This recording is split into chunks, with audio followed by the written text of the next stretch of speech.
I think it could be a hit. Sounds very nice, my dad offered, as I turned the record over. Wait till you hear the end, Dad. Then we'll see if you still think it's nice. I forgot to put this on. Hang on. This is an old book. We didn't write this either. Willie Dixon, Back Door Man.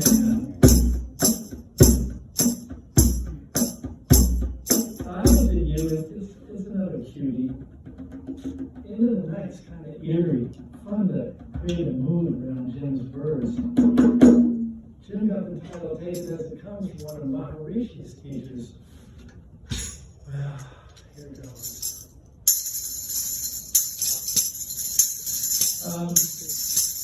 This is called the end. It's weird. It's I don't know, 10 minutes or so.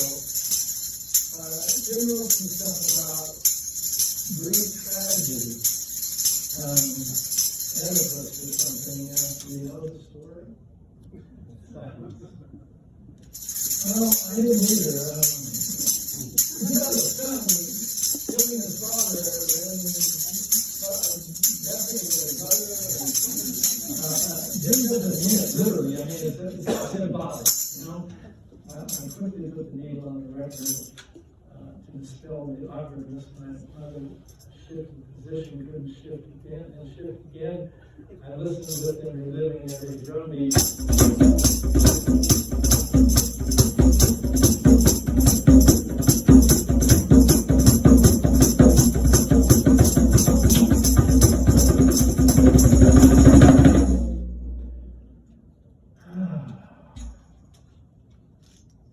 When the listening party was over, my parents sat silently, grinning.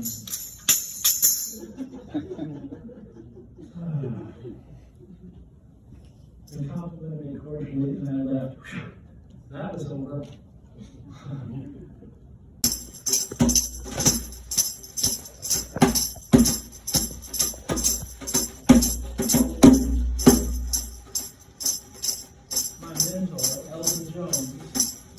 Main man, the polyrhythmic jazz machine behind John Coltrane, broke on through to the other side on May 18, 2004.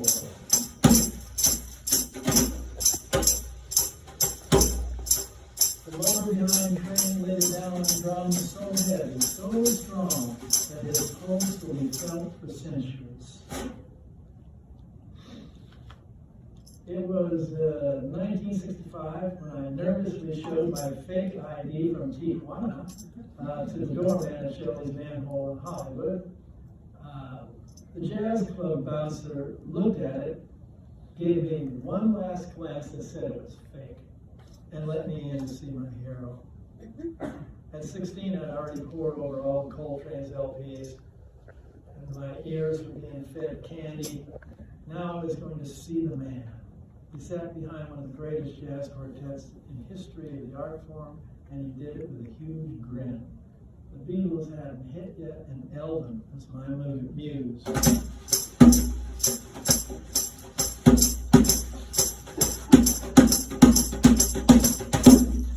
Between sets at the Manhole, I went back into the bathroom, not because I had to relieve myself, but it was next to the dressing room.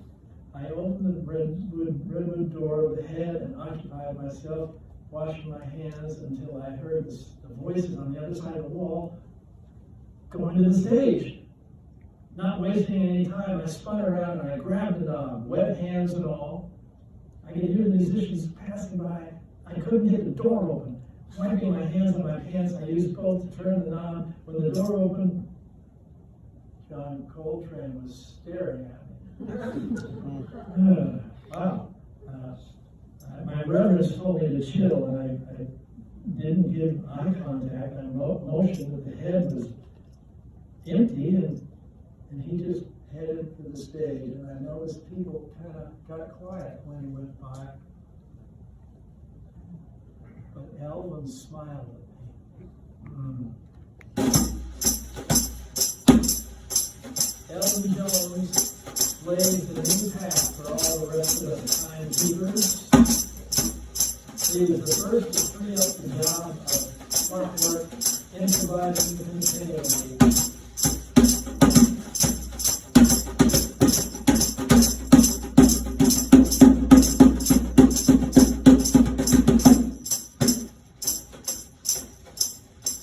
Never sacrificing a strong sense of pulse.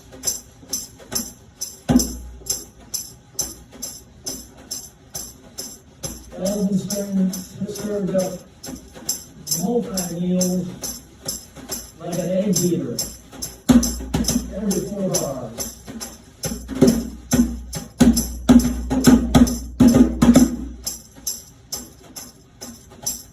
He sounded like he was going to fall into his drum set, but he never did. His constant conversation with Coltrane inspired me to have a conversation with Jim on the song When the Music's Over. When the music's over. This is the part where you can see I should be the drummer, not the singer. When the music's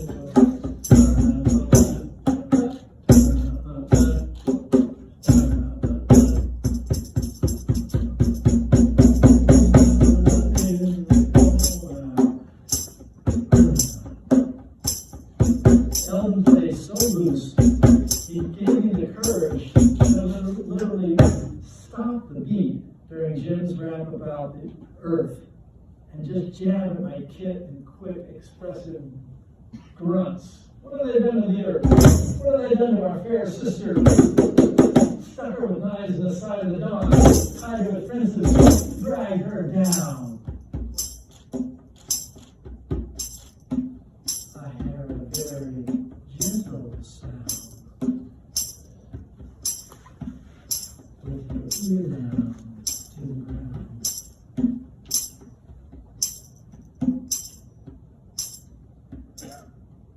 We want the world and we want it. We want the world and we want it. We want the world and we want it.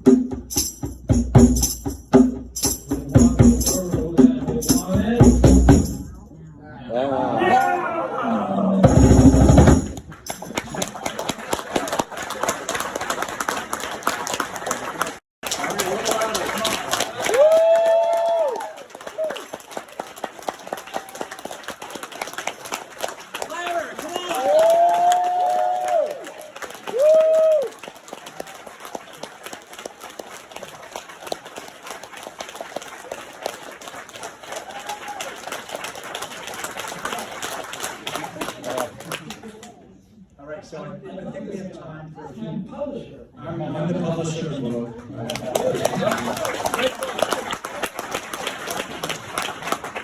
My name is John Tumble. I run Akashic Books in Brooklyn, but right now I am a facilitator. If there's any questions. Wait. So I got some pretty cool stablemates which he signed. Chuck D is on Akashic. Ron Colbert, who wrote Born on the 4th of July. Very creative. Brooklyn crew.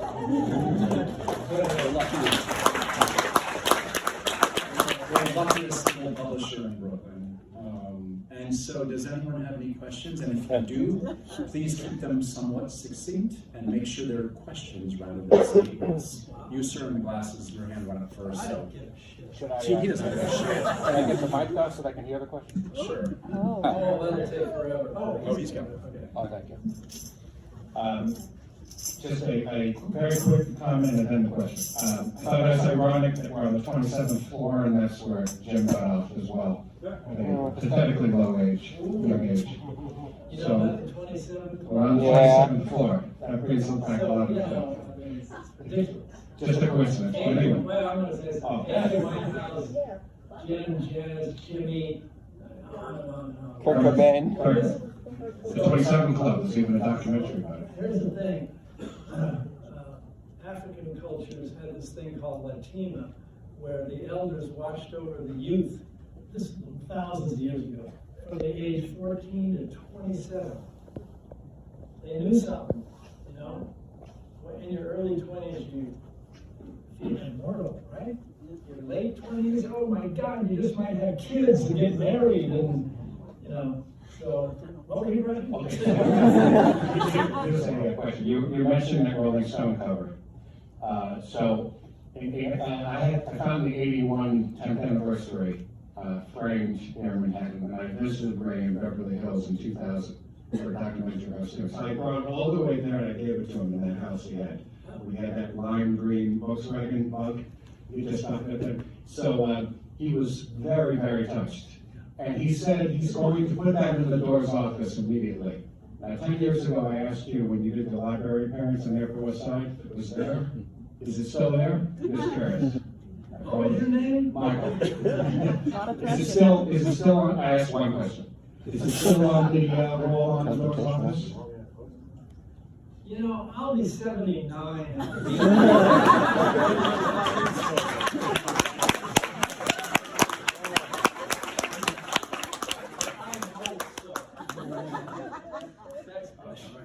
It was nice to see Ray light up when I got done. Let's see. The woman in the black, yes. I'll take the mic.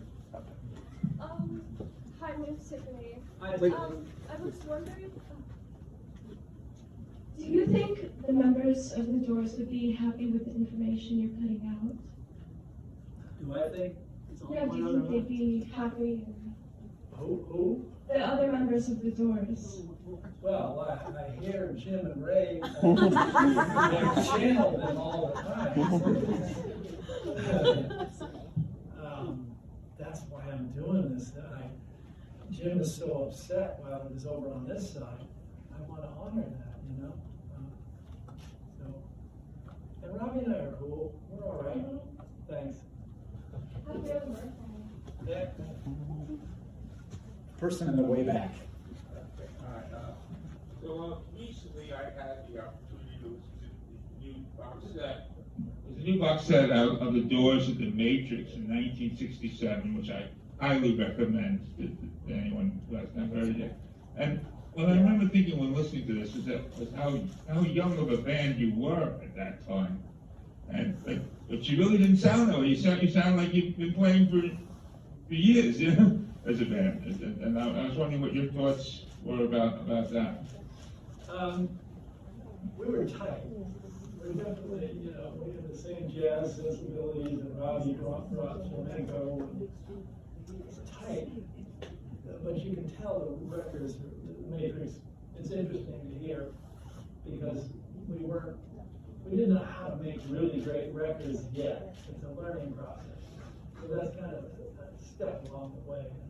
It's cool. I used to think, oh my God, George Harrison said, if they put out any more Beatles projects, they should have a Surgeon General warning.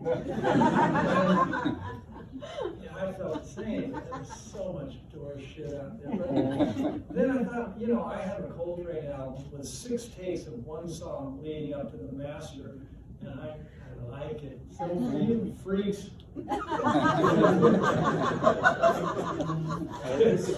This gentleman here, right? It's so fitting that you mentioned George, because I was going to ask the Beatles song that just came out, and it made me want to ask if that's ever a possibility. I mean, a new Doors song in the same spirit as the new Beatles song. Okay, let's see. Can AI channel Jim and Ray? You see, the thing is, because then and now, they have But it's actually John's voice. I understand. That's what I was going to say. They have little tidbits of John. You know, like for us to, we have to. We're scraping the barrel now. You did it 30 years earlier with An American Prayer. Well, that's true. Hey. And now you got better technology? Yeah. We had Jim's poetry and we made American Prayer, which was really fun. Okay. Maybe. I'm down. Let's go over to this side of the room.